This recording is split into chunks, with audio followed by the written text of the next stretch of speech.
Hey, what's going on everybody on YouTube? EXO coming at you here, just sitting in the truck. Look at where we are, god dang, giving Frankenstein some attention. Just gonna give you guys a little update, come at you one-on-one here on YouTube. Thanks for subscribing, we're getting lots of new people here. So let's go ahead and explain things, just so everybody can kind of understand the timeline of the whole process.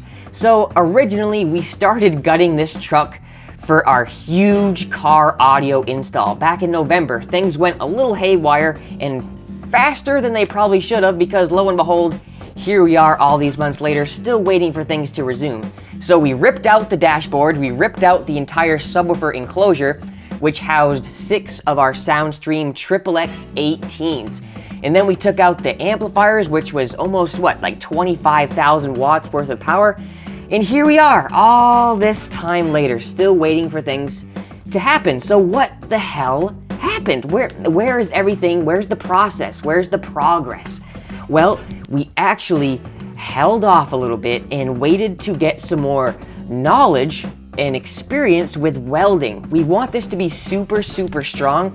So just building the same old wooden shell with screws and the same old tools we've always done, we want to do something new. So we teamed up with somebody who could help us get there, 252 Customs.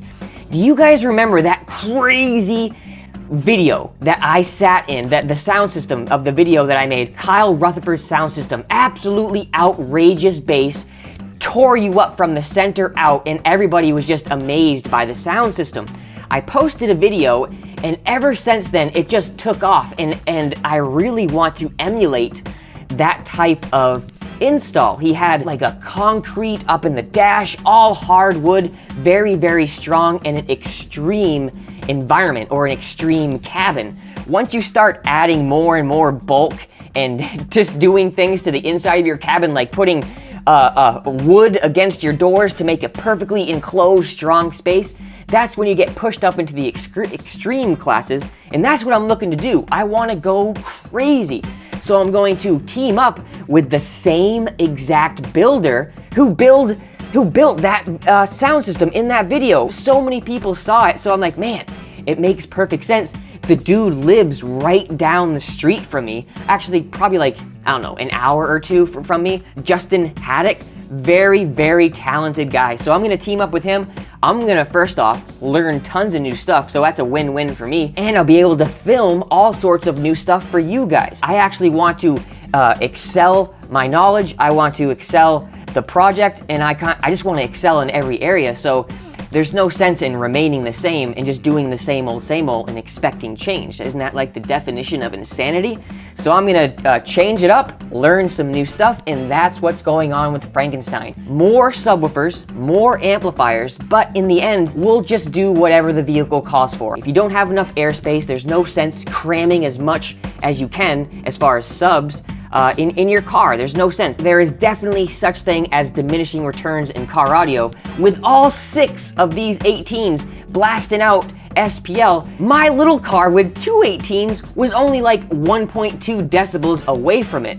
Even though the experience was way different, the output on the lows and just the sheer amount of air that was moved in this car compared to Little Blue is way different. But the SPL Max, the Max SPL, is relatively the same, even though it varies about 10 hertz higher, and that right there is a huge difference as far as the ear goes. So being very loud at a lower frequency oftentimes will impress people 10 times more than being louder on a higher frequency, just because the way our body feels that change is more extreme on the low end compared to the high end. So that's what I'm going for in this truck. Next, a demo monster, low end, reliability and playability. I want longevity when I play. I don't want to have to turn off my truck after 2 songs and you still got people waiting to get demos. So that's what I'm gonna try to avoid, and that's what this build is going for. So I'm sorry guys that it's taking this long, but it is actually kind of a good way to drill it home that this hobby takes huge amounts of time. It takes really your whole, it's like a lifestyle. It becomes a way of living to set aside this, put aside that, wait friggin' months for this, blah, blah, blah, and it all becomes a way of life. So when people come at me with, oh, this kid gets everything for free, somebody mentioned that I cut my direct leads on Little Blue, and someone said, oh, he'll cut the direct leads off his subs because he gets them for free. Who cares if you get everything for free, right? Oh God, well, I made a video on that too. These big installs don't just come for free. You have to spend gobs of money to get what you want. And it's not a matter of being like, yo, I got a big truck, people are gonna watch it, I bet you want your company in my truck. It's not as simple as that. Yes, I have had companies say, hey, we would love to have your opinion on our products, and they'll send you some test units. But as far as that goes, you don't get the full boat with your own personal build. Here's some alternators, here's some speakers, here's some subs, here's some batteries, here's some wires, terminals, all the little shit.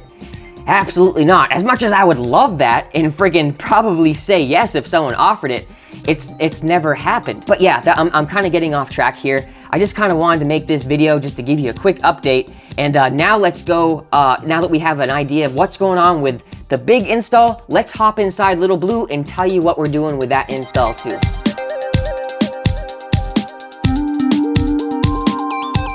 All right, so here's Little Blue, 218s on 10,000 watts, just in case you're new to the channel.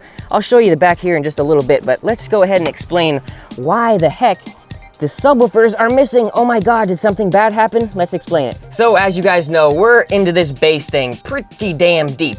And one of the things that's really hard to combat when you have an electrical system set up in a subwoofer system, blah, blah, blah, is impedance rise, or box rise as it's known as.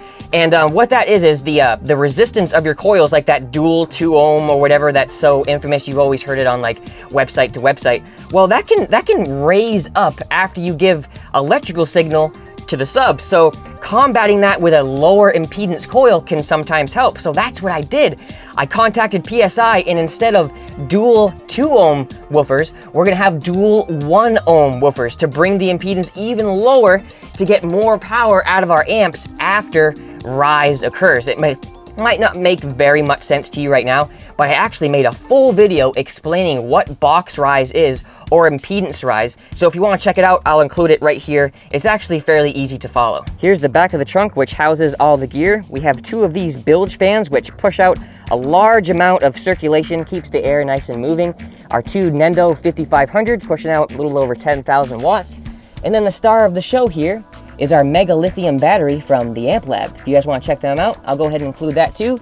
We got our little 100 amp hour batteries for the AGM supplementals, and that's about it for the back. So now with the new coils, we'll be able to drop these amplifiers down even more and bust out a little bit more juice. And here's the subs we're about to tear apart, the PSI Platform 5s. Obviously, we gotta get those coils changed, so all this has gotta be taken out with a utility blade. So in the meantime, I kinda just got all my stuff sitting on the floor here in the spare sub room, and man, it sure has become a spare sub room. Look at all those subwoofers. Oh my gosh. How many of you would love to have all those things sitting in your house right now? I am hoarding the Soundstream XXXs just because they're so awesome, rare, and hard to come by. So there we have it, guys. Just a quick update on everything that's going on. Just wanted to update all the new subscribers, all the old subscribers. Thanks for watching, guys. We're growing. It feels so great. And yeah, I'm continuing to reply to every single comment, but let me tell you again, just the dynamic of how this goes. After the video has like 3 or 4 days of activity, then I start replying to every single comment. So I behoove you to go check out an older EXO video, and I guarantee there will be a comment, a reply from every single comment, especially because I've been doing it the past 6 months. I did it for like 3 or 4 years straight, replying to every single comment, but now I'm picking it back up. And yeah, like I just explained, after the video's live for a few days, I go back around and reply to everything. This is EXO signing out with my freaking massive beard. Do you guys like that thing? Do you guys, how many of you watching this video would rather me just get this thing off my face, this little chinchilla looking thing? Let me know in the comments below, because I get so much heat for this damn thing. Just, let's get a general consensus here. Would you rather the channel be a clean shaven EXO or a bearded EXO? Until the next video, I'm signing out.